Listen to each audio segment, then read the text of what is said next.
وقال الله تبارك وتعالى في موضع آخر: إن الذين تدعون من دون الله عباد أمثالكم فادعوهم فليستجيبوا لكم إن كنتم صادقين.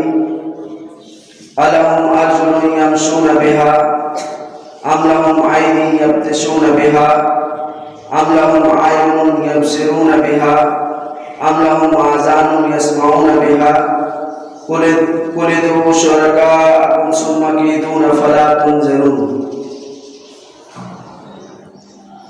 ہر طرح کی تعریف، کبریائی اور بڑائی اللہ رب العالمین کے لیے ہے، جو تمام جہانوں کا خالق و مالک، مدبر و منتظم ہے، اور درود و سلام ہو آئے ہوئے تمام انبیاء کرام پر، خصوصیت کے ساتھ آخری نبی محمد عربی صلی اللہ علیہ وسلم پر، جو تمام جہانوں کے لیے رحمت، ہدایت اور بشیر و نذیر بنا کر بھیجے گئے. محترم سامعین، جیسا کہ آپ سب جانتے ہیں کہ یہ عربی مہینہ ربیع الثانی شروع ہو چکا ہے، اور یہ اس مہینے کی آج 5 تاریخ ہے غالباً. تو اس اعتبار سے اس سے پہلے میں نے اسلامی مہینوں کے تعلق سے کئی ایک باتیں واضح کی ہیں آپ کے سامنے، تو اس مہینے کے تعلق سے بھی چند باتیں آپ کے سامنے رکھوں گا، اور ایک موقف کی وضاحت کہ اہل سنت والجماعت کے نزدیک اولیاء اللہ کا تصور کیا ہے، کس کو کہتے ہیں، تو اس پر تھوڑی سی باتیں آپ کے سامنے رکھوں گا. سب سے پہلے کہ اس مہینے کے تعلق سے یہ بات مشہور کی جاتی ہے کہ شیخ عبد القادر جیلانی رحمۃ اللہ علیہ کی 11ویں شریف کے مطابق یہ بیان کیا جاتا ہے کہ وہ اس مہینے کے 11 تاریخ کو فاتحہ دلاتے تھے، اور اس طرح یہ طریقہ بہت زیادہ مقبول اور مشہور ہو گیا، اور پھر لوگوں نے اس کو اختیار کر لیا. یعنی اگر دیکھی جائے تو جیسے کہ 470 ہجری میں ان کی پیدائش ہو رہی ہے، اور 470 ہجری کے بعد جب وہ کتب اقطاب غوث بنتے ہیں، اللہ کے ولی کا مقام پاتے ہیں لوگوں کے نزدیک، تو یہ چیز جاری و ساری کرتے ہیں، لوگ اس کو منانے لگتے ہیں اور اس سے تبرک حاصل کرنے لگتے ہیں. یہ چیز بیان کی جاتی ہے، ان کی سوانح حیات میں یہ چیز شامل کی گئی اس طرح سے. تو آئیے اس طرف ہم جانے سے پہلے آپ کو یہ بتائیں کہ اسلامی مہینوں کے تعلق سے سیدھی اور سادھی بات جو آپ کو ایک دم یعنی ٹو دی پوائنٹ ہمیشہ یاد رکھنے کے لیے ہے، وہ یہ ہے کہ اسلامی مہینہ جو متعین کیا گیا ہے، اس میں اسلام نے جو ہمیں حکم دیا ہے وہی کرنا ہے. اور اس اعتبار سے اگر ہم تمام مہینوں کا جائزہ لیتے ہیں تو محرم الحرام میں ہمیں عاشوراء کا روزہ رکھنے کا حکم دیا گیا ہے. محرم کے بعد سفر ہے، سفر میں کوئی خاص احکام نہیں ہے. سفر کے بعد ربیع الاول ہے، ربیع الاول میں بھی کوئی خاص حکم نہیں ہے. ربیع الثانی میں بھی کوئی خاص حکم نہیں ہے. اور اس کے بعد آئے جمادی الاولیٰ، اس میں بھی کوئی خاص حکم نہیں ہے. جمادی الثانی میں بھی کوئی خاص حکم نہیں ہے. پھر آپ کو آتا ہے رجب اور شعبان، تو رجب میں بھی کوئی خاص حکم نہیں ہے. اور شعبان میں یہ حکم ہے کہ 1 تاریخ سے مسلسل کنٹینیو 1 تاریخ سے 20 تاریخ تک، یا پھر 15 تاریخ یا 16 تاریخ یا 10 تاریخ تک، یعنی کنٹینیو آپ 10 15 20 روزہ رکھ سکتے ہیں. خوب زیادہ اگر رکھنا چاہیں تو 25 روزہ رکھ سکتے ہیں، اس کے علاوہ نہیں رکھنے کا حکم. اور اس کے بعد آتا ہے رمضان، جس کے روزے فرض کیے گئے ہیں، اور یہ پورا مکمل 30 یا 29 دن آپ کو رکھنا ہے. اس کے بعد ہے شوال۔ شوال میں آپ کو عید الفطر 1 کو عید کی نماز ادا کرنی ہے۔ اسلامی کیلنڈر کے حساب سے ہم مسلمانوں کی یہ عید ہے، اور اس میں 6 روزے متعین کیے گئے ہیں عید کے بعد سے۔ اس کے بعد ہے ذیقعدہ۔ ذیقعدہ میں بھی کوئی خاص حکم نہیں، یعنی حرمت کا لحاظ رکھنے کا حکم ہے۔ اس کے بعد ہے ذوالحجہ۔ ذوالحجہ کے بھی 1 تاریخ سے 9 تاریخ تک آپ مسلسل روزہ رکھ سکتے ہیں، اور 10 تاریخ کو آپ کو جانور قربان کرنا ہے۔ یہ وہ مہینہ ہے جس میں خاص طور سے حج کے ارکان شامل ہیں، یعنی یہ حج کا مہینہ ہے۔ تو یہ ہوا 12 مہینے کی تفصیل جو آپ کو بتائی گئی۔ اب اس میں الگ طریقے سے آپ صلی اللہ علیہ وسلم نے عمومی طور پر شامل کیا ہے ایام 20 کا روزہ، جو ہر مہینے کے 13، 14 یا 15 کو رکھنا ہے، یا سوموار کو رکھنا ہے، یا جمعرات کو رکھنا ہے۔ اس طرح سے آپ ایام 20 کے روزے کو ہر مہینے 3 روزہ کر کے رکھ سکتے ہیں، سوائے رمضان کے، کیونکہ رمضان میں آپ پورا 30 دن فرض روزہ ہی رکھیں گے، نفل روزہ رکھنے کی کوئی جواز، کوئی صورت نہیں نکلتی۔ تو رمضان کو چھوڑ کر بقیہ تمام مہینے میں آپ عمومی طور سے کیا ہے حکم ہے ایام 20 کا روزہ رکھنا۔ اس کے علاوہ اور آپ کو کچھ حکم نہیں۔ اب اس کے بعد کسی واقعے کو کسی مہینے سے ترتیب دے دینا اور جوڑ دینا، یہ شریعت میں جائز نہیں ہے، الا یہ کہ کسی چیز کو جوڑا گیا۔ اسی طرح عید کا تعلق ہے۔ عید جیسا کہ ہمارے مورخین اور علماء و محققین بیان کرتے ہیں، حدیث کے حوالے سے، قرآن کے حوالے سے، اور قرآن میں بھی اس بات کا تذکرہ ہے کہ عید ہر قوم اور قبیلے میں ہوتا ہے۔ عید ہر قوم اور قبیلے کا ایک خاص تہوار ہوتا ہے، اس لیے اس کو لغوی اعتبار سے نہیں سمجھا جانا چاہیے کہ عید کا مطلب خوشی کا دن، بار بار لوٹ کر آنے والا دن، اسی لیے ہم جس دن چاہیں وہ اس دن عید بنا لیں، ایسا نہیں ہے۔ اگر یہی بات ہے تو پھر ہم بھی چاہیں تو کفار اور مشرکین مکہ کی طرح یہ کام کر سکتے ہیں کہ جیسے وہ حرمت والے مہینے میں کرتے تھے۔ کیا کرتے تھے؟ حرمت والے مہینے میں وہ کیا کرتے تھے؟ خاص کر محرم الحرام کے تعلق سے وہ یہ کام کرتے تھے کہ محرم الحرام میں اور اس کے علاوہ 3 جو حرمت کے مہینے ہیں، ذوالحجہ، محرم، ذیقعدہ اور رجب، یہ 4 حرمت کے جو مہینے ہیں، تو اس میں خاص محرم کے مہینے میں جنگ و جدال اور قتال منع ہے، نہیں کرنا ہے، اپنا نفس پر بھی ظلم کرنا منع ہے۔ تو اس تعلق سے وہ رک جاتے تھے، لیکن جب کوئی ایمرجنسی بات آ جاتی تھی تو کیا کرتے تھے؟ اعلان کرتے تھے کہ ہم لوگ اس محرم الحرام میں حرمت کا لحاظ نہیں رکھیں گے، لڑائی جھگڑا جو کرنا ہے کر لیں، اگلے مہینے میں ہم لوگ اس کو بھیج دیں گے، یعنی اگلا مہینہ محرم بنا دیں گے اور اس کو دوسرا مہینہ تصور کر لیں گے۔ تو یہی اگر کرنا ہے تو پھر عید اور بقرعید کے لیے شوال اور ذوالحجہ کا انتظار کرنے کی کیا ضرورت ہے؟ کل ہی بقرعید منا لیجیے، پرسوں عید پڑھ لیجیے۔ تو یہ معنی تو نہیں ہے، ہم یہ معنی لیتے ہیں۔ تو ہمارے پاس شریعت کا اصول ہے، اس لیے ہر قوموں کی ایک عید ہوتی ہے، اور وہ اس عید کو اس ڈیٹ، تاریخ اور شریعت، ان کی شریعت کی طرف سے متعین کردہ وقت سے پہلے وہ نہیں مناتے ہیں، چاہے وہ جو قوم بھی۔ جیسے ابھی آپ دیکھ سکتے ہیں کہ چھٹ کا پوجا گزرا، تو چھٹ کا پوجا تو جنوری میں بھی ہو سکتا تھا، لیکن ایسا نہیں ہے، کیلنڈر کے حساب میں وہ چیز متعین ہے۔ تو اسی طرح سے کیونکہ وہ ان کی شریعت ہے، تو ہر شریعت کے حساب سے جب دیکھا جائے گا تو ہر قوم کی عید ہوتی ہے۔ تو کل 4 عیدیں ہیں جو ہمارے شریعت سے ریلیٹڈ ہے، جس میں سے 2 عید تو ہمارے لیے جائز قرار دیا گیا ہے، اور 2 عید اس قوم کے لیے تھا جس کو ان کے انبیاء نے رد کر دیا۔ تو اس اعتبار سے تو اب پہلی عید حضرت ابراہیم علیہ السلام کے قوم کی تھی، جس پہ آپ نے جانے سے انکار کر دیا، اور قرآن کہتا ہے کہ انہوں نے کہا کہ میں بیمار ہوں، نہیں گئے۔ دوسری عید حضرت موسیٰ علیہ السلام کی ہے، جو فرعون سے ظلم و ستم سے نجات پا کر اللہ کی رضا اور خوشنودی کے لیے شکرانے کے طور پر روزہ رکھا، اس کا ہمیں حکم ہے۔ ہم عاشورہ کا روزہ ادا کرتے ہیں۔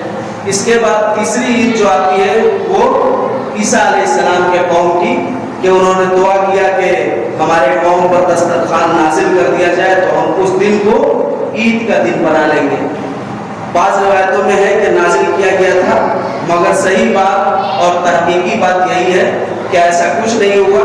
اللہ نے کہا کہ یہ موسیٰ کے قوم پر نازل ہوا تھا اور انہوں نے اس کی ناقدری کی، لہٰذا آپ کے قوم پر اگر ہم نازل کریں اور یہ ناقدری کریں گے تو ان کے لیے دردناک سزا دی جائے گی۔ ان کو تو سزا نہیں دیا گیا، یہ اچھا تھا، جھمیلا ختم تھا، اللہ کی جانب سے کھانا آتا تھا، کھاتے تھے، مگر انہوں نے کیا کہا؟ لن نصبر طعام واحد، اے اللہ ہم لوگ ایک کھانے پر صبر نہیں کریں گے، ہم لوگوں کو ایک کھانا پر صبر نہیں ہو رہا ہے۔ من بقلہا و قصائہا و فومہا و عدسہا و بصلہا، ہم لوگوں کو ساگ سبزی، دال، چنا، مٹر، لہسن، گوبھی، یہ سب چاہیے، تو ہم لوگ اس کھانے پر اعتبار نہیں کریں گے۔ سورہ بقرہ میں ہی اللہ نے بیان کیا ہے کہ ان لوگوں نے لہسن، ادرک، دال، یہ ساری چیزیں اللہ سے مانگی اور کہا کہ ہم لوگ وہ من سلوا اور روٹی وغیرہ نہیں کھائیں۔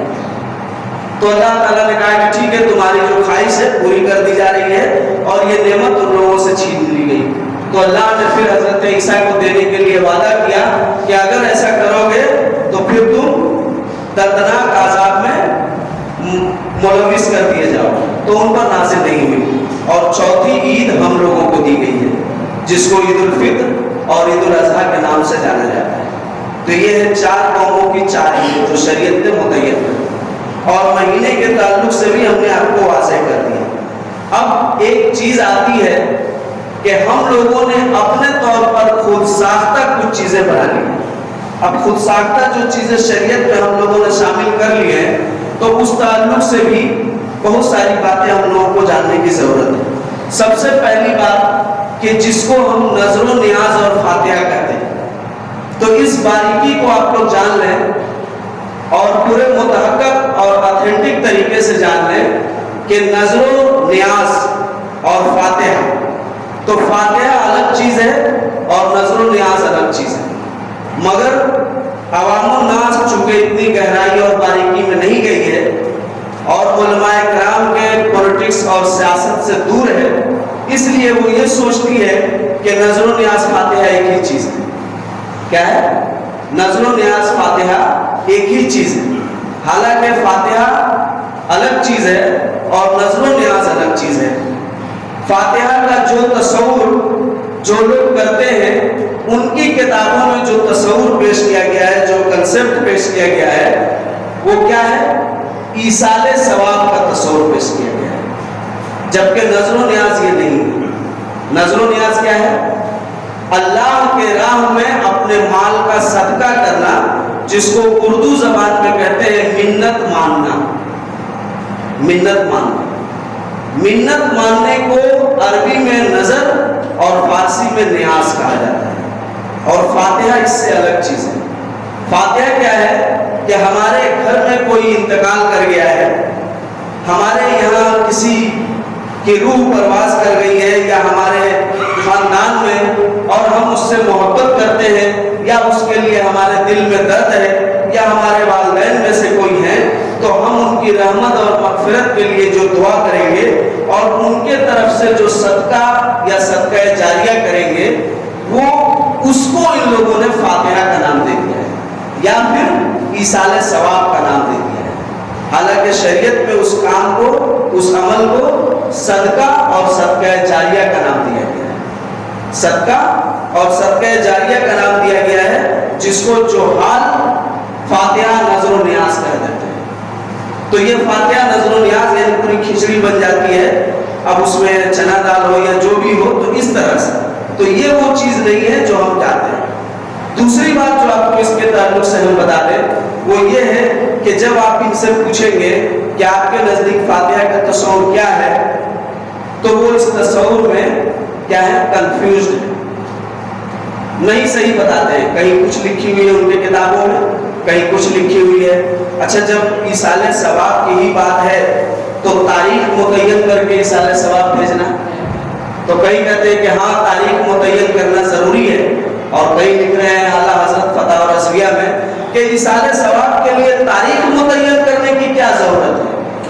اگر کوئی کہے کہ اس تاریخ متعین کرنے کی شرعی یا تاریخی حیثیت کیا ہے تو اس سے کہا جائے گا کہ تم جاہل ہو، تمہیں یہ کام کرنا ہے تو دن کے 24 گھنٹے میں، مہینے کے 12 مہینے میں، اور کسی دن بھی کر سکتے ہو اور کسی تاریخ کو بھی کر سکتے ہو، تو پھر یہ 11ویں کہاں سے چلی گئی؟ آپ اپنے ہی موقف کے حساب سے اپنا نظریہ دیکھیے کہ جب آپ یہ کہہ رہے ہیں کہ ایصال ثواب کے لیے دن، ڈیٹ، مہینہ، تاریخ متعین کرنے کی ضرورت نہیں ہے کیونکہ یہ تو اولیاء کو ثواب پہنچانے کا ایک طریقہ ہے، تو پھر آپ 11 تاریخ اجمیری کے لیے رمضان، یہ رجب کی 12 تاریخ، فلانے کے لیے 13 تاریخ، فلانے کے لیے 16 تاریخ، یہ سب آپ کہاں سے متعین کر لیتے ہیں؟ رجب کے کنڈا کے لیے 27 رجب کیسے متعین ہوا؟ آپ ہی کی بات ہے کہ اس کے لیے کوئی تاریخ متعین نہیں ہے۔ اگر آپ کا ارادہ واقعی اللہ کے نیک بندوں کو ثواب پہنچانے کا ہے، جو کہ صدقہ جاریہ ہے، شریعت کہتی ہے۔ اب یہاں پر ایک دوسرا سوال جو ان کی کتابوں میں موجود ہے اس نظریے کے حساب سے کیا ہے؟ صاف طور پر لکھا گیا ہے فتح و رضویہ میں، احکام شریعت میں، کہ فاتحہ کیا ہے؟ تو فاتحہ کیا ہے؟ تو بتا رہے ہیں کہ فاتحہ اور نذر و نیاز میں فرق کیا ہے؟ دیکھیے گا ان کی اپنی شریعت کی فرق پوچھا گیا ہے، فاتحہ اور نذر و نیاز میں فرق کیا ہے؟ تو جواب کیا دے رہے ہیں؟ مسلمین میں سے عام لوگ جو مر جاتے ہیں ان کو ایصال ثواب پہنچایا جاتا ہے تو اس کو کیا کہا جاتا ہے؟ فاتحہ۔ اور جو اولیاء اللہ مر گئے ہیں، اور ایک دوسری طرف یہ عقیدہ بھی ہے کہ اولیاء اور انبیاء مرے نہیں ہیں، زندہ ہیں، اس طرف فتویٰ دیا جا رہا ہے کہ جو انبیاء یا اولیاء میں سے جو لوگ مر گئے ہیں ان کو ثواب پہنچایا جاتا ہے، اس کا نام کیا ہے؟ نذر و نیاز۔ یہ ان کی شریعت کی تعریف ہے، کتاب و سنت کی یہ تعریف نہیں ہے۔ کتاب و سنت میں لفظ فاتحہ مستعمل نہیں ہے، اس کی جگہ صدقہ اور صدقہ جاریہ مستعمل ہے، یعنی استعمال کیا گیا ہے۔ صدقہ جاریہ آپ کسی کے لیے بھی کر سکتے ہیں، پوری قوم و ملت کے کسی فرد کی جانب سے آپ کر سکتے ہیں، اور دوسرا ہے نذر و نیاز جو صرف اور صرف اللہ کا حق ہے، یہ غیر اللہ کو چاہ ہی نہیں سکتا ہے۔ یہ کیا ہے؟ اللہ کا حق ہے۔ اللہ تعالیٰ نے قرآن کے اندر 4 مقام پر فرمایا ہے کہ تم پر حرام کیے گئے ہیں مردار، سور کا گوشت، خون اور ہر وہ چیزیں جو نذر و نیاز کے طور پر، فاتحہ کے طور پر نہیں، نذر و نیاز کے طور پر غیر اللہ کے نام صد کر دیا گیا ہے، یعنی غیر اللہ کے لیے مشہور کر دیا گیا ہے، چڑھا دیا گیا ہے، وہ ہر وہ چیز کیا ہے؟ حرام ہے۔ اس کی بھی جیسے کہ آپ صلی اللہ علیہ وسلم پر جب یہ آیت اتری تو آپ صلی اللہ علیہ وسلم نے اس آیت کی تفسیر کرتے ہوئے کیا کہا؟ کہا گیا ہے کہ تم پر مردار حرام ہے، تو مچھلی مری ہوئی مارکیٹ سے لاتے ہیں یا نہیں؟ تو مردار حرام ہے نا، تو پھر کیسے کھاتے ہیں؟ کہا گیا خون حرام کر دیا گیا، تو مارکیٹ سے آپ کلیجی اور تلی لاتے ہیں یا نہیں؟ وہ بھی خون کی ایک شکل ہے سائنٹیفک طریقے سے، تو وہ تو حرام ہو گیا ہے، پھر آپ کیسے کھاتے ہیں؟ تو آپ کو دیکھنا پڑے گا شریعت کی طرف، تو شریعت آپ کو بتاتی ہے۔ یہ آیت کی تفسیر آپ صلی اللہ علیہ وسلم کرتے ہوئے فرما رہے ہیں کہ مردار میں مچھلی حلال ہے، مردار میں کیا ہے؟ مچھلی حلال ہے، بقیہ حرام ہے، اور خون میں تلی ہے اور کلیجی وہ حلال کیا گیا ہے۔ تو اسی طرح وہ معاہلہ بہی غیر اللہ کی تفسیر آپ نے کی ہے، جس کے راوی حضرت عائشہ رضی اللہ عنہا ہیں، ہم مومنوں کی ماں، وہ کہتی ہیں، اور اس روایت کو ابن کثیر نے بھی اور بہت سارے محدثین نے نقل کیا ہے، تفاسیر کی بھی ساری کتابوں میں موجود ہے، اور ہر ایک کی تفسیر کی کتاب میں موجود ہے۔ اس سے مراد صرف اور صرف ذبیحہ ہے، وما أهل به لغير اللہ سے مراد صرف اور صرف ذبیحہ ہے، یعنی جانور کا گوشت ہے، چاہے وہ جس جانور کا بھی گوشت ہو وہی ہے، اس میں پھل اور کھانے شامل نہیں ہیں، پھل اور کھانے شامل نہیں ہیں۔ تو اس لیے آپ یہاں پر اس استثناء کو قائم رکھیں۔ اب آگے آئیے ہم آپ کو بتاتے ہیں کہ اب جن بعض کھانوں کو ہم حرام کہتے ہیں تو اس کی صورت یہی ہوتی ہے کہ اس میں ایسی چیزیں شامل کی جاتی ہیں جو کہ حرام ہوتی ہیں۔ جیسے مثال ہم لے سکتے ہیں کہ شیرنی، ہم لوگ شیرنی کہتے ہیں اور دوسرے زبان میں اس کو پرساد کہا جاتا ہے، تبرک کہا جاتا ہے، بہت ساری چیزیں کہی جاتی ہیں۔ تو کوئی بھی شیرنی، پرساد اور تبرک جو لیا جاتا ہے اس کے بناوٹ پر غور کرنا ہے، اس کے بناوٹ میں حرام چیزیں شامل ہوتی ہیں، اس لیے اس کو نہیں کھایا جا سکتا ہے، وہ حرام ہے۔ مگر جو پھل فروٹ ہیں وہ جائز ہو جائیں گی، اس لیے جائز ہوگی کہ اس کے بناوٹ میں کوئی تبدیلی نہیں ہے، وہ اللہ کا بنایا ہے، الا یہ کہ اس کو بھی سدھ کیا جائے، انجیکشن مار کے یا پھر گو موتر میں نہلا کے یا پھر گنگا جل میں نہلا کے یا پھر اسی طرح اجمیر کے پانی میں نہلا کے، اس طرح اگر کچھ ٹوٹرم کیا جا رہا ہے تو وہ پھل بھی حرام ہو جائے گا، مگر قدرتی چیز ہونے کی وجہ سے وہ حرام میں داخل نہیں، یہ آپ صلی اللہ علیہ وسلم نے توضیح کر دی۔ اور کھانے کی وہ قسمیں حرام ہو جائیں گی جس میں گوشت کا عنصر موجود ہے یا پھر ترکیبی بناوٹ کے حساب سے اس میں کچھ حرام چیزیں شامل کی گئی ہیں۔ اس طور پر ہمارے علماء اور فقہاء نے لکھا ہے کہ وَمَا أُهِلَّ بِهِ لِغَيْرِ اللَّهِ میں حقیقی لفظ جانور کا ذبیحہ ہی ہے، مگر ہر وہ چیزیں شامل ہے جو غیر اللہ کے نظر و نیاز کے لیے کر دیا گیا ہے اور اس کو حرام طریقے سے استعمال کیا جا رہا ہے۔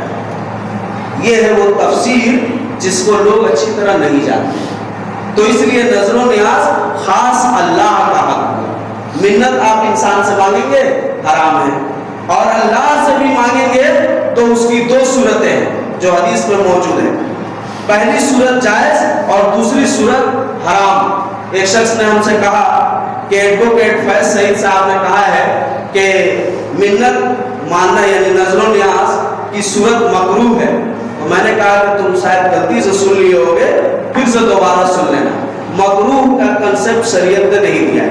نظر و نیاز جس کو منت ماننا کہا جاتا ہے وہ دو صورتیں ہیں، ایک حلال ہے اور ایک حرام ہے، اور اس کی حدیث خود وضاحت کرتی ہے کہ آپ صلی اللہ علیہ وسلم کہتے ہیں کہ منت یعنی نظر و نیاز کسی کی تقدیر کو بدل دینے والی چیز نہیں، اس سے کسی کی تقدیر نہیں بدل جاتی ہے، یہ وکیلوں سے مال نکلوانے کا ایک طریقہ ہے۔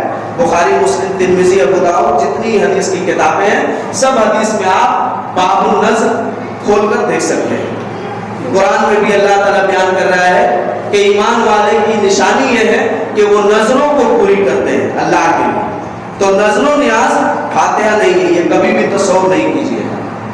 نظر و نیاز ایک الگ عبادت ہے جو خالص اللہ کے لیے کی جاتی ہے، اور اس کا اردو میننگ منت ماننا آتا ہے، فاتحہ کے اس سے دور دور تک کا واسطہ نہیں ہے۔ اب آئیے اللہ کے رسول صلی اللہ علیہ وسلم کیا فرما رہے ہیں کہ تم اللہ سے جب نظر مانا کرو، اور ہمارے پاس واقعہ بھی موجود ہے حضرت عمران علیہ السلام کی بیوی کا جو سورہ آل عمران میں اللہ نے ذکر کیا ہے، کیا کہا ہے؟ ان کی بیوی کہہ رہی ہے کہ اللہ میں نظر مانتی ہوں کہ بیٹا پیدا ہوگا، جو میرے پیٹ میں حمل ہے بیٹا پیدا ہوگا تو میں تیرے گھر کی عبادت کے لیے وقف کر دوں گا، کر دوں گی۔ تو بیٹی پیدا ہوتی ہے، کیا نام ہے بیٹی کا؟ بیٹی کا کیا نام ہے؟ مریم علیہ السلام۔ تو یہ نظر، یہ تو اللہ اور کے رسول وہی بتا رہے ہیں کہ شرطیہ طور پر اللہ سے نظر مت مانا کرو، اگر شرطیہ طور پر اللہ سے منت مانگو گے تو حرام ہوگا، یعنی اس طرح سے کہ اللہ میری بیماری کو ٹھیک کر دے گا، اگر تو ٹھیک کر دے گا تو میں اتنا صدقہ کروں گا، یہ ہو گیا شرط۔ اگر اللہ ٹھیک نہیں کرے گا تو آپ نہیں کیجیے گا۔ یا اللہ کو لالچ دے رہے ہیں، کیا کر رہے ہیں؟ یعنی اللہ کے پاس مال نہیں ہے اس لیے آپ کہہ رہے ہیں، اللہ کے پاس جانور کا گوشت نہیں ہے اس لیے آپ کہہ رہے ہیں کہ اللہ اگر میری بیماری کو ٹھیک کر دے گا تو میں تیرے نام پر ایک جانور صدقہ کروں گا۔ اے اللہ اگر تو میری بیٹی بیٹے یا میری بیوی یا میری ماں کو تندرست کر دے گا یا میرے باپ کو صحت یابی کر دے گا یا میری نوکری لگا دے گا تو ہم تیرے لیے 70 رکعت نماز پڑھیں گے یا یہ کریں گے۔ یہ ہو گیا شرط دینا۔ شرطیہ نظر و نیاز حرام ہے۔ کیا ہے؟ شرطیہ نظر و نیاز حرام ہے۔ اور غیر شرطیہ یہ ہے کہ اللہ میں اتنا صدقہ کرتا ہوں تو میری بیماری کو دور کر دے، اس میں شرط نہیں ہے۔ اور کرتا ہوں جب بیماری درست ہوگا تبھی کیجئے گا، پھر کہنے میں تو نہیں کہے مگر عملی طور پر آپ شرط لے آئے۔ اسی لیے جب آپ ایسا منت مانے تو آپ کو حکم ہے کہ پہلے آپ کیا کریں؟ اس مال کا صدقہ کریں، جو آپ اللہ سے وعدہ کر رہے ہیں وہ پہلے ادا کریں، پھر بیماری دور ہو جائے گی یا پھر پریشانی دور ہو جائے گی یا تقدیر بدل جائے گی۔ حالانکہ تقدیر بدلنے والی چیز نہیں، تو یہ ہے وہ نظر و نیاز یا منت۔ اور فاتحہ مطلب ایصال ثواب یعنی صدقہ جاریہ۔ تو صدقہ جاریہ تو ہم کو حکم ہی ہے کہ ہم اپنے اہل و عیال کی طرف سے جو مر چکے ہیں ان کے طرف سے کرنا ہے۔ زندوں کے لیے صدقہ جاریہ نہیں ہے۔ زندوں کی طرف سے صدقہ جاریہ یہ ایصال ثواب نہیں ہوتا ہے، مردے کی طرف سے ہوتا ہے۔ زندہ تو آپ وہی ہیں، آپ مر جائیے گا تو آپ ایسا کام کر کے جائیے جو آپ کے لیے صدقہ جاریہ ہو، یا پھر آپ کے اہل و اولاد یا رشتہ دار میں سے کوئی آپ کے لیے صدقہ کرے گا جو صدقہ جاریہ کی کسی کو۔ اب صدقہ جاریہ میں بھی فرق ہے، شریعت نے بتایا۔ کیا ہے فرق؟ صدقہ کہتے ہیں جو آپ کیے آپ کا ثواب مل گیا، مگر صدقہ جاریہ وہ ہے کہ جو آپ ایک بار کیے اور کنٹینیو اس کا ثواب ملتا رہا قیامت کی صبح تک، وہ ہے صدقہ جاریہ۔ وہ ہے صدقہ جاریہ۔ تو صدقہ جاریہ میں مسکینوں کو کھانا کھلانا نہیں آتا ہے۔ صدقہ جاریہ میں مسکینوں کو کھانا کھلانا نہیں آتا، وہ صدقہ میں آتا ہے۔ اور اس کے علاوہ جو آپ اس کے ساتھ کام کریں گے، جیسے کپڑا پہنا دیے، اس کے گھر کی مرمت کروا دیے، اس کے لیے کہیں کوئی چیز کا انتظام کروا دیے، یا مسافروں کو ٹھہرنے کے لیے مسافر خانہ بنوا دیے، یا لوگوں کو پانی پینے کے لیے کہیں کل ہلوا دیے، یہ سب، یا مسجد بن رہا ہے اس میں کوئی حصہ تعمیر کروا دیے، یا قرآن کے کچھ نسخے تقسیم کر دیے، یا کوئی دینی کتاب کی نشر و اشاعت کروا دیے، یا پھر کوئی دینی پروگرام آپ کروائے، یہ ساری چیزیں کیا ہوں گی؟ صدقہ جاریہ میں جائیں گی۔ اور سب سے بڑی جو صدقہ جاریہ جو آپ کے لیے سب کے لیے آسان ہے وہ ہے آپ اپنے بچوں کی اگر پرورش کیے دینی تربیت کے اعتبار سے، یہ سب سے سہل اور آسان صدقہ جاریہ ہے کہ آپ اپنے بچے کی دینی پرورش کیے تو یہ آپ کے لیے قیامت کی صبح تک کے لیے ہوگا، اور وہ اس طرح کہ یدعونہ، وہ آپ کے لیے دعا کرے گا، اور آپ کے لیے جب وہ دعا کرے گا تو اللہ تعالیٰ اس کی دعا کی برکت سے کیا کرے گا؟ آپ کے درجات کو بلند کرے گا۔ تو آپ نے اپنے بچے کو اگر حافظ قرآن بنا دیا اور اس حافظ قرآن کے طور پر وہ قرآن کو حفظ کرنے کے ساتھ اس پر عمل بھی کر رہا ہے، عالم دین بنا دیا، اس کے ذریعے وہ لوگوں کو تبلیغ کر رہا ہے، تو یہ آپ کا صدقہ جاریہ ہوا۔ تو یہ ہے وہ معاملہ۔ اب یہاں دوسری بات آتی ہے کہ خاص ہم ولی اللہ کے لیے صدقہ کیوں کریں جبکہ یہ ہم کو معلوم ہے کہ وہ اللہ کے ولی ہے؟ تو یہ کوئی تھیم نہیں بنتی ہے، یہ کوئی وجہ نہیں بنتی ہے آپ کے لیے کہ آپ خاص اللہ کے ولی کے لیے صدقہ کریں۔ اگر آپ کا مقصد یہ ہے کہ اللہ کے ولی کے لیے، تو اللہ کا ولی کون ہوتا ہے؟ آپ کے عقیدے کے مطابق کوئی نہ ہوتا ہے جو بہت رتبے اور مرتبے کو پہنچا ہو۔ تو جب وہ بہت رتبے اور مرتبے کو پہنچ گیا ہے، اتنا رتبے اور مرتبے کو پہنچ گیا کہ جب آپ مانگ رہے ہیں تو آپ کو دے رہا ہے، مرا بھی نہیں ہے، زندہ ہے کہ نہیں؟ اور جب چاہتے ہیں تب پکارتے ہیں وہ آپ کے پاس آ جا رہا ہے۔ جیسا کہ خود یہ لوگ بیان کرتے ہیں کہ ایک شخص ڈوب رہا تھا، اب ڈوبنے کے وقت وہ اللہ کو چلانے کے بجائے بڑے پیر کو چلانے لگا، بڑے پیر کو چلانے لگا تو کون آ گئے؟ خضر علیہ السلام آ گئے۔ کہا آؤ اپنے ہاتھ کو دو ہم ٹال لیں. کہا کہ نہیں نہیں میں تیرا مرید نہیں ہوں, میں جس کا مرید ہوں وہی مجھے بچائے گا ورنہ میں ڈوب جاؤں گا. تب تک حضرت خضر غائب ہوئے, بڑے پیر آئے اور ان کو پکڑ کے ٹانگ لیا. ہے کہ نہیں؟ اسی طرح اللہ تبارک و تعالیٰ نے بڑے پیر کو بلایا معراج پر بلایا, آسمان زمین ساری چیزوں کو دکھلایا, جنت جہنم ساری چیزوں کو, جیسے اللہ کے رسول کی معراج ہوئی ہے نعوذ باللہ من ذالک, اسی طرح بڑے پیر کا معراج کرایا گیا. اللہ تعالیٰ ان کو بلایا. میں نہیں کہتا, شیخ عبد القادر جیلانی کے نام سے جو کتاب مارکیٹ میں مشہور ہے اور جس کو سارے 11ویں شریف والے پڑھ کے لوگوں کو سناتے ہیں, اس کتاب میں یہ موجود ہے. اس کتاب کا نام ہے بہجت الاسرار. وہ کتاب میرے پاس موجود ہے اور وہ صرف جھوٹ کے پلندے کے علاوہ اور کچھ نہیں ہے, اتنی موٹی کتاب ہے. اور جتنی کہانیاں آپ بڑے پیر غوث اعظم کے نام سے اپنے علاقے میں آل ورلڈ پیمانے پر سوشل میڈیا پر سنتے ہیں, وہ ساری کہانیاں اس میں موجود ہیں, کوئی اس سے الگ نہیں. وہ ایک ہی کتاب ہے ان کی کرامت, جو جھوٹی کتاب ہے. تو اس کے اندر یہ بات موجود ہے.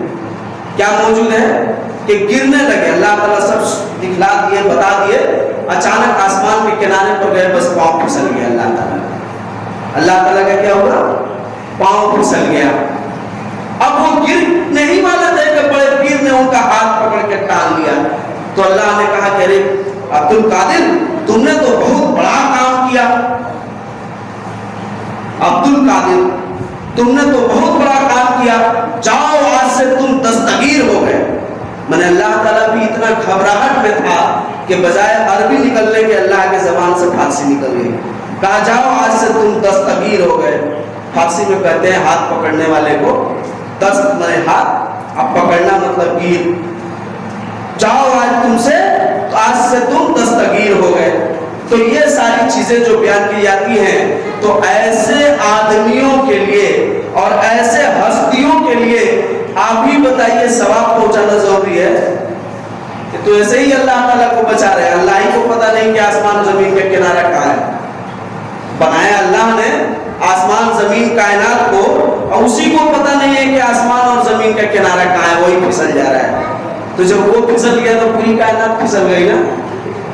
اب جیسے بیان نہیں کرتے ہیں کہ علامہ ابن کثیر نے لکھا ہے کہ اللہ تعالیٰ نے آدم کو جو ہے بہت لمبا پیدا کیا, جب زمین پر اتارا تو آدم علیہ السلام زمین اور آسمان کے درمیان اڑس گئے, اٹک گئے. کیسے ہوگا بھائی؟ تو اللہ تعالیٰ ایک ہاتھ ان کے سر پر مارے, بس پیچھ ہو گئے. دیکھیے گا جب سافٹ ویئر وغیرہ میں نہیں ہوتا ہے فٹ ٹو اسکرین زوم, تو اسی طرح کا مسئلہ ہے اللہ کی پیدائش میں. نعوذ باللہ من ذالک, یہ لوگ اس طرح بتاتے ہیں. تو اب دیکھیے کہ اللہ تبارک و تعالیٰ ہمیں کیا بتاتا ہے اور اللہ کے رسول صلی اللہ علیہ وسلم کیا بتاتے ہیں. تو آئیے میں آپ کو بتا دوں, اور اس تعلق سے کچھ اور باتیں بھی.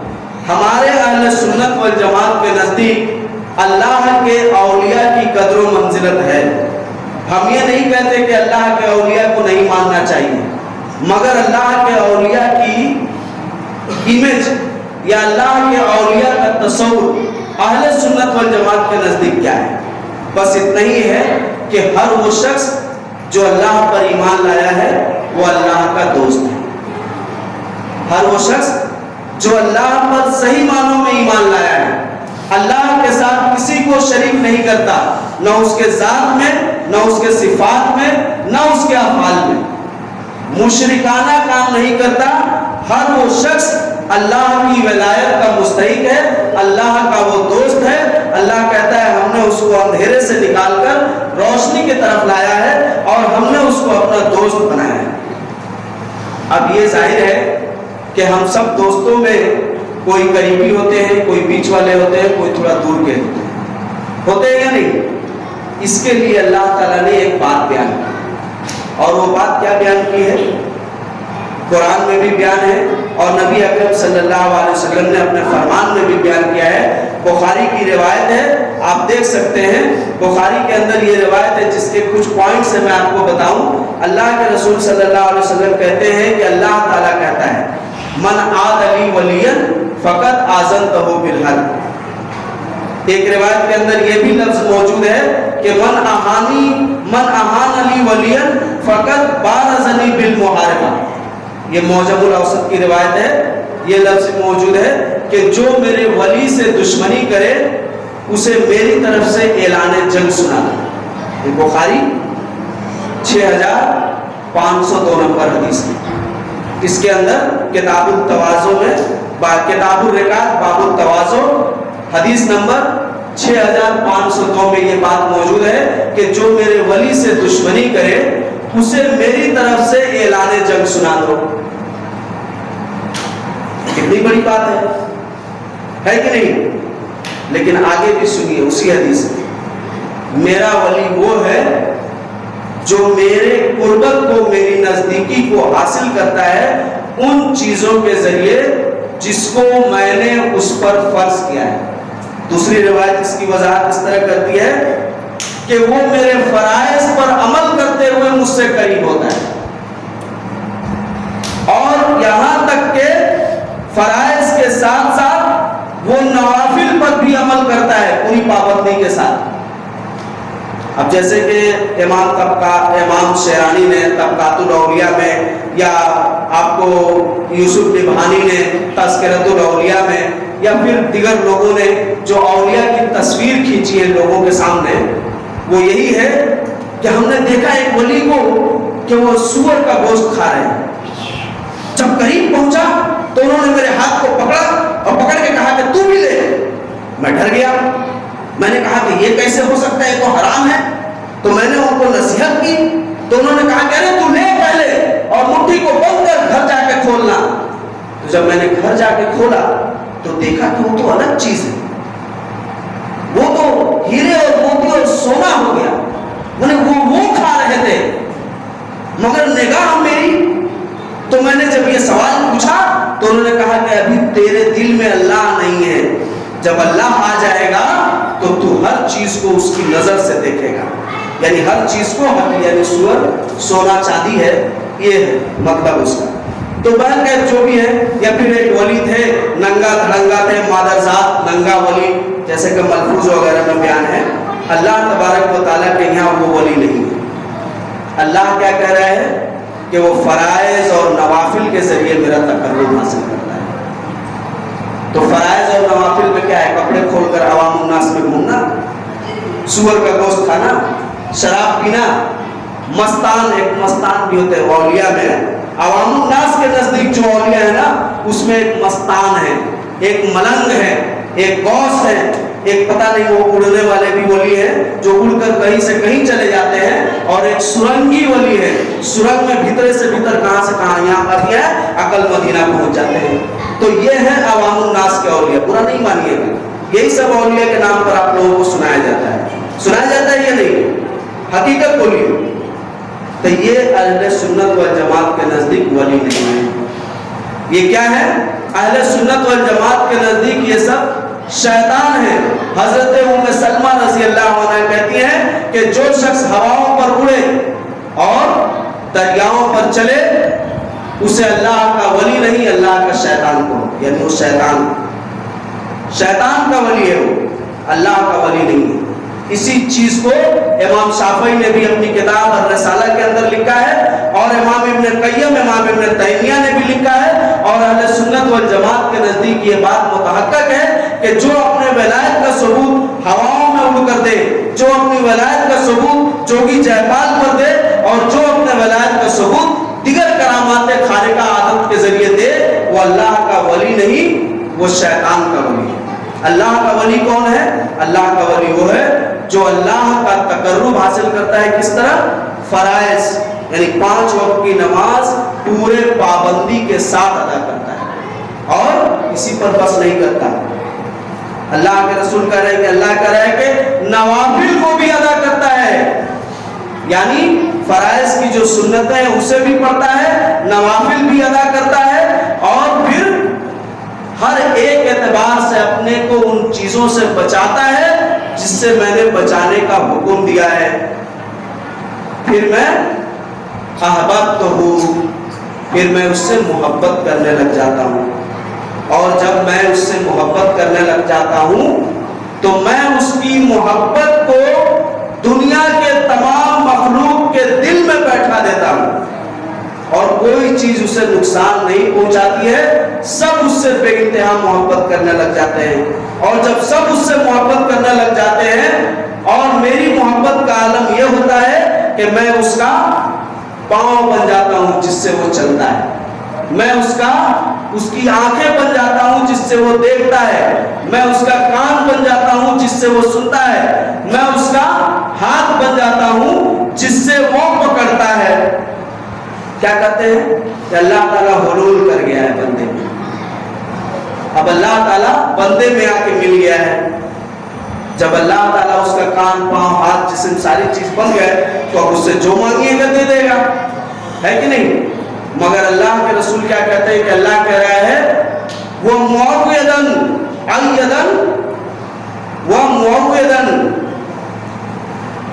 اس کو آپ اس طرح سمجھ سکتے ہیں کہ آپ کسی آدمی کو کہتے ہیں کہ فلانے آدمی کے پاس جانا ہے, تو فلانے آدمی کے پاس جانے کے لیے کیا کرنا ہوگا, تو اس کے رائٹ ہینڈ کو پکڑنا ہوگا. تو اس کے پاس تو آپ گئے نہیں تو اس کا دائنا ہاتھ کیسے پکڑ لیجیے گا, اس کا دائنا ہاتھ کیسے پکڑیے گا بتائیے آپ. یا فلانے کام میں بتا رہے ہیں اس کو, وہ تو فلانوا کا رائٹ ہینڈ ہے, اس کا کیا معنی آپ سمجھتے ہیں کہ ہاتھ مانا لیتے ہیں یہ کیا؟ تو اللہ تعالیٰ وہی سمجھا رہا ہے کہ میں اس کی آنکھیں بنتا ہوں, اس کا ہاتھ بھی, اس کا پاؤں بھی, مگر معوذن یعنی اس معنی میں نہیں, حقیقی معنی میں نہیں کہ آنکھ ہم نے اللہ تعالیٰ کی آنکھ سے ہم دیکھ رہے ہیں, ایسا نہیں. مطلب یہ کہ میں اس کا حامی و ناصر. اب اس سے تم کو جوجھنے کے لیے پہلے مجھ سے مقابلہ کرنا ہوگا. اس کی توہین کرنے کے وقت تمہیں ڈر ہونا چاہیے کہ میں تمہارے حالت کو بدتر کر دوں گا. اور ایک روایت اور ہے جس میں یہ بات بھی موجود ہے کہ میں اپنے بندے کی توہین کو برداشت نہیں کرتا ہوں. اللہ نے اپنے ولی کو بندے سے بھی تعبیر کیا ہے, کہہ رہا ہے میں اپنے بندے کی توہین کو برداشت نہیں کرتا ہوں, میں اس کی مدد کو اس تیزی سے پہنچتا ہوں اور اس طرح اس کی مدد کرتا ہوں کہ جیسے جنگی شیر اپنے مخالف پر حملہ کرتا ہے جس تیزی سے. یہ اللہ کے رسول کی حدیث ہے کہ اللہ تعالیٰ یہ کہہ رہے ہیں. اچھا آگے یہ تو مدد کی ہو گئی, آگے اللہ بتا رہا ہے کہ اور جب وہ مجھ سے مانگتا ہے تو میں اس کو دیتا ہوں. یہ اللہ نہیں کہہ رہا ہے کہ وہ اب اس کو میں ایسا بنا دیتا ہوں کہ اب جو اس سے مانگے اس کو وہ دینے لگے. یہ اللہ کے ولی کا تصور اہل سنت میں نہیں. کیا کہا جا رہا ہے, اب وہ مجھ سے مانگتا ہے تو میں اس کو دیتا ہوں. اور پھر کیا چیز ہے, پھر اللہ تبارک و تعالیٰ بتا رہا ہے کہ وہ جب کسی دشمن سے یا کسی شیطان سے میری پناہ چاہتا ہے تو میں اس کو پوری طرح محفوظ کر دیتا ہوں. اور پھر اللہ تعالیٰ آگے یہ بات کہہ رہا ہے, آخری بات کیا کہہ رہا ہے کہ اور میں جو کام کرنا چاہتا ہوں اس میں مجھے اتنا تردد نہیں ہوتا جتنا کہ مجھے اپنے مومن بندے کی, اب یہاں ولی کی ایک صفت اللہ نے یا ایک نام اللہ نے مومن بھی بتا دیا. حدیث شروع کیسے ہوئی, من عاد لی ولین, ولی سے, بیچ میں آیا بندہ, پھر آیا مومن بندہ. یہ تینوں عربی الفاظ میں موجود ہیں. اور اللہ کہہ رہا ہے یعنی مطلب ہوا کہ جو مومنین ہیں, جو اللہ کے نیک بندے ہیں, وہی اللہ کے ولی ہیں. اور آگے اللہ کہہ رہا ہے کہ بندے کی جان نکالنے میں ہوتا ہے, وہ تو موت کو بوجہ تکلیفیں جسمانی ہیں, جسم کو تکلیف ہوتی ہے موت کو, اس لیے وہ پریشان ہوتا ہے, مگر میں اس کو تکلیف نہیں دینا چاہتا, یعنی اس کی روح نکال لیتا ہوں اور اس کو تکلیف نہیں دیتا. روایت میں موجود ہے کہ میرا فیصلہ اٹل ہے, لہٰذا اس کو بھی موت آ جاتی ہے. اور آپ کیا کہتے ہیں, میلاد منائے وہ جس کے مر گئے, میرے نبی تو زندہ ہے, یہ میں کہتے ہیں. اور اللہ کیا کہہ رہا ہے کہ میرا ولی وہ بھی موت سے ہمکنار ہوتا ہے, دو چار ہوتا ہے. اب آئیے درجات بھی آپ کو بتا دیں. سب سے اعلیٰ افضل ولی یا اولیاء کون سا طبقہ ہے, انبیاء کرام.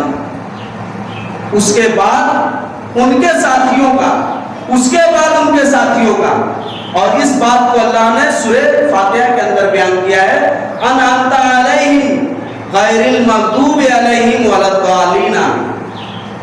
اے اللہ مجھے تو ان کے راستے پر چلا جس پر تو نے انعام کیا. اور اللہ کیا کہہ رہا ہے، وَمَن يُطِعِ الرَّسُولَ وَمَن يُطِعِ اللَّهَ وَالرَّسُولَ فَأُولَٰئِكَ أَنْعَمَ اللَّهُ عَلَيْهِم مِّنَ النَّبِيِّينَ وَالصِّدِّيقِينَ وَالشُّهَدَاءِ وَالصَّالِحِينَ. یہ ہے وہ اولیاء کرام کے طبقات جو اللہ نے بیان کر دیا ہے. اس کے علاوہ میں آپ ولی آپ ڈھونڈ رہے ہیں تو آپ کی دماغی اپج ہے، آپ کی اپنی شریعت ہے. ایسا کوئی خود خدا کا ولی نہیں ہوتا ہے جو کچھ کہے اور کچھ ہو جائے. وہ صرف اور صرف اللہ کی ہی ذات ہے. انبیاء بھی اپنی طرف سے معجزات نہیں لا سکتے ہیں، انہیں بھی ضرورت پڑنے پر معجزہ دیا جائے گا. قرآن کے اندر موجود ہے کہ اللہ کے رسول نے ایک قوم کے تعلق سے کہا تو آپ صلی اللہ علیہ وسلم نے کہا کہ نبی ہم ضرورت سمجھیں گے تو وہاں معجزہ ظاہر کریں گے، اور اگر آپ کہتے ہیں کہ نہیں کر دینے سے ٹھیک ہے تو جائیے آپ کے اختیار میں ہے تو آپ انہیں معجزہ دلا دیجئے، دکھلا دیجئے کہ وہ ایمان لے آئے. معلوم کیا ہوا، انبیاء کے اختیار میں جب معجزہ دکھلانا نہیں ہے تو اولیاء کے اختیار میں کہاں سے آ جاتا ہے کہ جب چاہتے ہیں تبھی کرامت. ہر وقت کرامتیں میں ڈوبے رہتے ہیں، اور یہ کرامت ان کی اپنی ذات کے لیے ہوتی ہے، جبکہ انبیاء کی کرامت پوری امت کے لیے اسوہ اور نمونہ ہوتا ہے. یہی فرق ہے، یہ بنیادی فرق. آئیے ایک بات اور کہا کے ہم اپنی بات ختم کرتے ہیں. اللہ کے رسول صلی اللہ علیہ وسلم نے یہ بتایا ہے اہل سنت والجماعت کے نزدیک اولیاء کا مقام و مرتبہ پہچان، اور اسی پر جو سیٹ ہوں گے وہی اللہ کے ولی ہیں. جو نہیں سیٹ ہوں گے گرچہ وہ جتنی ان کی تعریف کی جائے یا اللہ یا بزرگ کو الگ بات ہے، مگر انہیں ہم ولی نہیں کر سکتے. ولی کے لیے اللہ کی جانب سے سرٹیفکیٹ ہونا بھی ضروری ہے. دوسری بات جو یہ بات کی جاتی ہے 11ویں شریف کی، تو کہا جاتا ہے کہ شیخ عبد القادر جیلانی نے جاری کیا. حالانکہ شیخ عبد القادر جیلانی نے بہت ساری کتابیں لکھی ہے، اس میں کہیں بھی ایسی کوئی بات نہیں ہے. کہا جاتا ہے وہ نبی صلی اللہ علیہ وسلم کے وفات والے دن یعنی 11 ربیع الثانی کو فاتحہ دلائے، اور یہ اتنا مقبول ہوا کہ لوگوں میں چل پڑا. آپ کو معلوم ہونی چاہیے شیخ عبد القادر جیلانی رحمت اللہ علیہ نبی کے وفات کی تاریخ کے بجائے دن بیان کرتے ہیں. غنیۃ الطالبین میں کہتے ہیں کہ سوموار کا دن ہے، وہ مہینہ متعین نہیں کیے. دوسری چیز کہ کہا جاتا ہے ایک طرف یہ کہا گیا ہے، دوسری طرف کہا گیا ہے کہ وہ 11 ربیع الثانی کو مرے تو ان کے مریدوں نے یہ شروع کر دیا. دو باتیں ہوئی کہ نہیں؟ ایک یہ کہ وہ نبی کے وفات والے دن شروع کیے، اور دوسری طرف کہی جا رہی ہے کیا کہ وہ مرے. ارے تو مرے کیسے، ابھی بھی تو مدد کرتے ہیں نا. تو مرے تو ان کے مریدوں نے شروع کر دیا، اور جب تحقیق کی جاتی ہے تو اس کا کوئی پتہ نہیں چلتا. شیخ عبدالحق محدث دہلوی جو بریلوی مکتب فکر کے اور جو کیا کہتے ہیں کلامی گروہ کے بہت بڑے محدث مانے جاتے ہیں، وہ ما ثبت فی السنہ کے اندر لکھتے ہیں کہ میں نے اپنے مرید اپنے پیر مرشد عبدالوہاب سے پوچھا کہ یہ 11ویں کا کیا معاملہ ہے. تو کہتے ہیں کہ ارے یہ 11ویں کا معاملہ کیا بتایا جائے، لوگوں نے بعد کے لوگوں نے ان کے نام پر شروع کر دیا. حالانکہ ایسی کوئی چیز نہیں ہے، حالانکہ ایسی کوئی چیز نہیں ہے. تو بعد کی ایجاد ہے 6 صدی ہجری میں. بڑے اب یہ اعلیٰ حضرت اس پر تصریح کر رہے ہیں. کیا تصریح کر رہے ہیں؟ جلد نمبر 9 صفحہ نمبر 951 میں کہ یہ 11ویں شریف کے لیے 11 تاریخ متعین کر دینا صحیح نہیں ہے. 11 تاریخ متعین کر دینا صحیح نہیں ہے. یہ اصالہ ثواب کسی مہینے میں ہو سکتا ہے، تو پھر ہے کیا 11؟ تو آپ بھی گھومتے رہیے، دیکھتے رہیے کہ آپ کی شریعت میں 11ویں کیا ہے. اور ہماری شریعت اہل سنت والجماعت کے نزدیک 11ویں کی کوئی حیثیت نہیں. بلکہ بہت سارے علماء کرام نے تو یہ بھی لکھا ہے کہ آپ جو کہہ رہے ہیں 11 تو شیخ عبد القادر جیلانی 11 تاریخ ربیع الثانی 561 ہجری میں وفات پائے ہیں، یہ مورخین کے نزدیک متحقق نہیں ہے. اور 470 ہجری میں ایک رمضان کو پیدا ہوئے ہیں، یہ بھی مورخین کے نزدیک متحقق نہیں ہے. تو جب 11ویں ان کے وفات کے ہی دن سے شروع ہوا تو موردین نے تو محقق تاریخ رکھی ہوگی، لیکن نہیں رکھا ہے. تو معلوم ہوا کل ملا جلا کر کے کہ 11ویں، جیسے کہ 11ویں کیا ہے؟ کھانے پینے کا ایک بہانہ ہے، اس میں بھی بولنے والا مرغا ذبح ہوتا ہے اور بہت ساری چیزیں، تو وہ گوشت کھانا حرام ہے، کیونکہ ابھی میں نے بتایا کہ ذبیحہ وما اہل بین غیر اللہ میں ہے اور یہ نیاز کے ضمن میں چلا گیا، اس لیے 11ویں کا مرغا کھانا حرام ہے۔ اب بولنے والا مرغا خرید کر کے نظر نیاز صدقہ کرنا بھی کیا ہے؟ حرام ہے۔ یہ کوئی چیز ہی نہیں ہے شریعت میں، اور آپ کے نزدیک خود یہ مختلف بھی مسائل ہے، یعنی جیسے نہیں میلاد کے بارے میں کہتے ہیں، کیا کہتے ہیں کہ یہ سنت الہیہ ہے، سنت صحابہ ہے، سنت بزرگان دین ہے، اور اگر بدعت ہے تو بدعت حسنہ ہے، تو مطلب کیا ہوا؟ آپ کہیے گا یہ میرا بھائی ہے، یہ میرا پوتا ہے، یہ میرا داماد ہے، اگر کچھ بھی ہے تو میرا ہے، تو مطلب کیا ہے؟ آپ کو صحیح سے نہیں نہ پتا ہے کہ وہ کیا ہے آپ کا، اس کا وہی تو معنی ہوا نا۔ تو کنفیوز کیوں ہے؟ شریعت میں تو کنفیوزنگ نہیں ہے۔ اللہ کے رسول نے تو کہا کہ میں تمہیں ایسے شاہراہ پر چھوڑ کر جا رہا ہوں جس کی راتیں بھی دن کی طرح روشن ہیں۔ تو آپ یہ کیا کریں کہ دن ہے کہ رات ہے کہ دوپہر ہے، اب کچھ بھی ہے تو کچھ ہے، تو کچھ ہے تو بولے کیا ہے؟